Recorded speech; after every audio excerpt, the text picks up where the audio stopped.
쌀과자에 이어서 중국산 자판기용 커피크림에서도 멜라민이 검출되면서 파문이 확산되고 있습니다.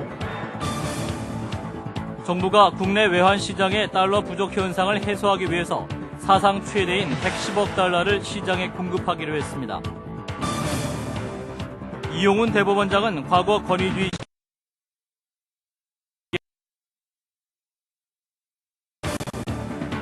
정부와 한나라당은 민영 미드랩 도입과 관련해서 정해진 시기와 방침이 전혀 없다고 밝혔습니다. 이상은 이 시간 주요 뉴스입니다.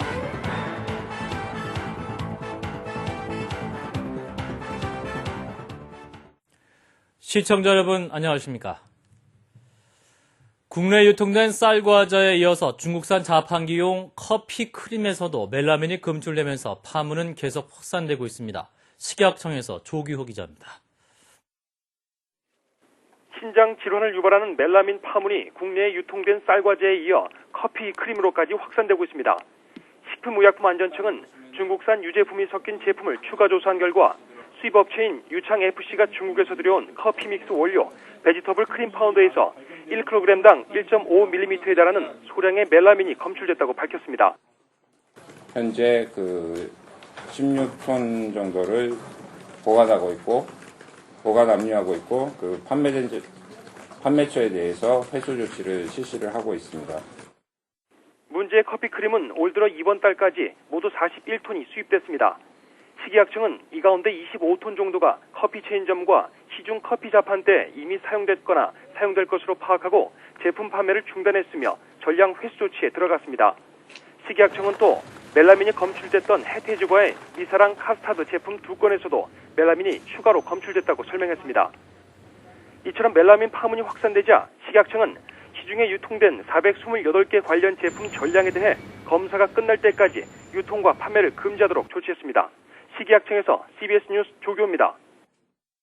이명박 대통령은 오늘 오전 식품의약품안전청을 방문해서 멜라민이 함유된 것으로 의심되는 품목은 신속히 회수해 폐기해야 한다고 지시했습니다.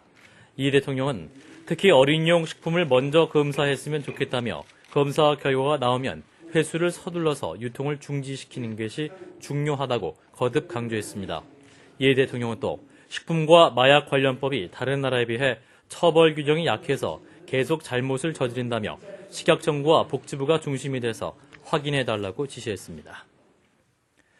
미국발 금융위기의 여파로 국내 외환 시장이 극심한 달러 부족 현상을 겪자 정부가 사상 최대 규모인 110억 달러를 시장에 공급하기로 했습니다. 장윤미 기자입니다. 미국발 신용 경색에 따른 국내 외환 시장의 달러 부족이 심각해지자 정부가 110억 달러, 약 11조 원을 시장에 푸는 극약 처방안을 내놨습니다. 정부가 이 정도 수준의 시장 개입에 나선 건 지난 1967년 외국환 평형기금 조성 이후 처음입니다. 정부는 일단 다음 달 초까지 외평기금에서 100억 달러 정도를 수합 거래를 통해 금융기관에 빌려주고 필요한 경우 더 많은 자금을 공급한다는 계획입니다. 기획재정부 최종구 국제금융국장은 오늘 기자간담회에서 100억 달러면 시장에 충분히 영향을 미칠 것으로 보이지만 부족하면 안정될 때까지 더 개입할 것이라며 추가 공급 계획을 시사했습니다. 미국발 금융 불안이 여전한 가운데 정부가 고강도 개입 의지를 밝히고 나서자 환율 시장은 오늘 하루 큰 폭으로 움직이며 냉온탕을 오갔습니다. 결국 오늘 원달러 환율은 지난 2004년 8월 13일 이후 최고치인 1160.5원으로 장을 마감했습니다. CBS 뉴스 장윤미입니다. 이용훈 대법원장이 과거 권위주의 시절 잘못된 재판에 대해서 반성한다면서 국민들 앞에 사과했습니다. 이용훈 대법원장은 오늘 사법 60주년 기념식에서 과거 사법부가 헌법상 책무를 충실히 완수하지 못함으로써 국민에게 실망과 고통을 드린 데 대해 죄송하다는 말씀을 드린다고 말했습니다. 이 대법원장은 지난날의 잘못을 바로잡을 수 있도록 재심 절차가 적법하고 공정하게 진행되도록 노력하겠다고 다짐했습니다. 정부와 한나라당은 민영 미디어랩 도입과 관련해서 정해진 시기와 방침이 전혀 없다고 밝혔습니다. 또 유인촌 장관과 정병국 의원은 종교방송 폄훼 발언에 대해서 공식 사과했습니다. 정재훈 기자입니다.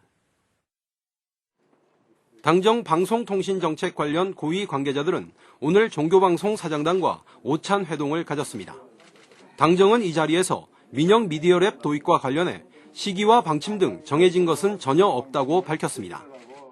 종교방송인 종교방송, 지방방송인 지방방송 모든 의견들을 다 충분히 듣고 그런 것들을 수렴을 해서 해나갈 것입니다.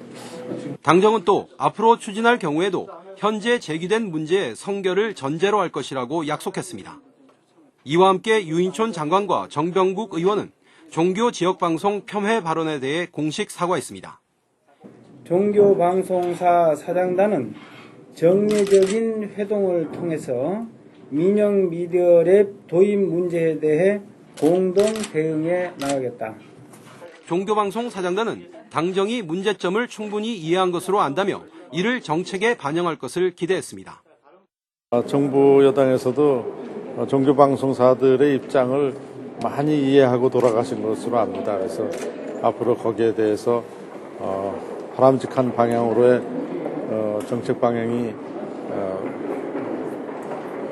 전개될 것으로 이렇게 기대를 하고 있습니다.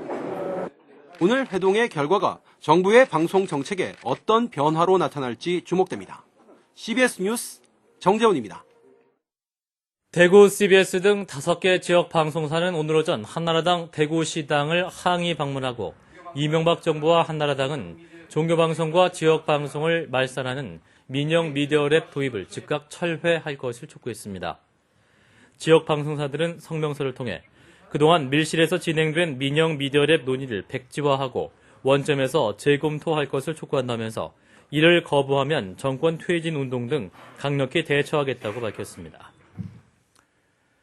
영화 모던보이는 1930년대 암울했던 시대에 철없는 부잣집 도련님의 낭만적인 사랑을 그린 영화로 주목을 받고 있습니다.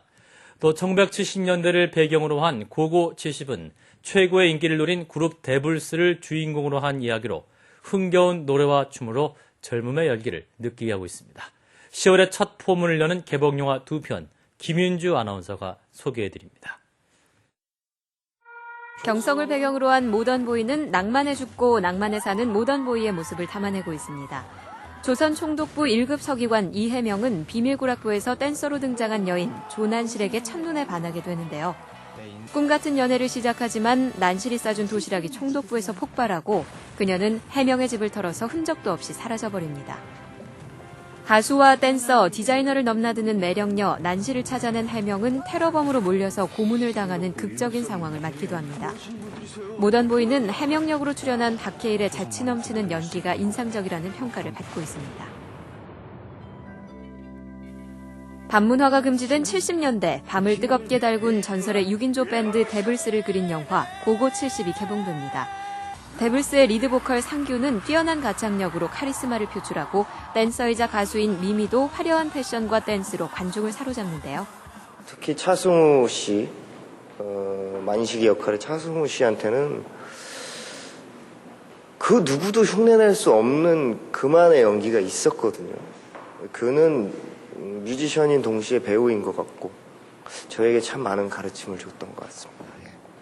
젊은이들로 넘쳐나는 고고클럽 열풍 속에 데블스는 반문화의 중심에 서서 폭발적인 인기를 얻게 됩니다.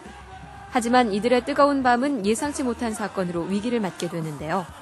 고고 70은 로큰롤, 소울 등 당시 유행했던 흥겨운 노래와 춤이 영화 내내 흐르면서 관객들을 사로잡고 있습니다.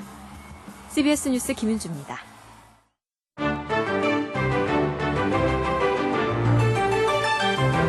미국의 핵 항공모함이 일본 기지에 배치됐습니다. 일본 기지에 들어선 조지 워싱턴호는 앞으로 하와이에서 인도양에 이르는 지역을 담당하게 되는데요. 원자로를 동력으로 하는 조지 워싱턴호를 우려하는 시민단체와 지역 주민들의 반대 집회가 열리기도 했습니다. 일본 도쿄로 한번 가봅니다. 미국의 핵 항공모함 조지 워싱턴호가 일본에 배치됐습니다. 일본 해양보안청의 호의를 받으며 도쿄만으로 향하는 조지 워싱턴호. 길이 333m에 이르는 항공모함에는 전투기 70여 대와 6,000명의 승무원이 타고 있습니다. 이와 관련한 시민단체와 지역 주민들의 반대 집회가 열리기도 했습니다. 특히 원자력 잠수함에서 방사능이 유출됐던 사실이 알려지면서 원자로 사고를 우려하는 주민들의 반발이 거세게 일고 있습니다. 하지만 지역 경제 활성화에 도움이 된다는 이유로 조지 워싱턴호를 반기는 일부 주민들이 있는데요. 당분간 핵 항공모함의 배치를 둔 논란은 계속될 것으로 보입니다. 멜라민 분유 파문으로 인한 피해 영유아가 5만 명으로 증가하면서 떠들썩한 중국. 분유에 대한 불신이 늘어나고 모유 수유 붐이 일고 있습니다. 대부분의 젊은 엄마들과 산모들은 모유 먹이기 운동을 시작하고 유모가 대안으로 각광받고 있습니다. 병원마다 엄마들이 모유로 아이를 키우는 방법을 묻는 문의가 쇄도하고 있다고 하는데요. 불량 분유에 대한 파문은 앞으로도 계속될 것으로 보입니다. 직접 만든 비행장치로 하늘을 날아 로켓맨으로 유명한 모험가 이브 로시 씨. 영국을 출발해 프랑스까지 약 35km 거리를 날아갈 계획이었던 로시 씨는 구름으로 시야가 확보되지 않아 포기하게 됐습니다. Donc tout ça fait que je prends la balance et puis la météo a fait que voilà le risque que tout le monde me perde lorsque je sors de l'avion parce que je perds beaucoup d'altitude au départ. 로시 씨는 지난달 35km를 비행하는데 성공하기도 했는데요. 날씨가 좋아지는 대로 횡단 날짜를 다시 잡겠다고 합니다. 지금까지 박주연이었습니다.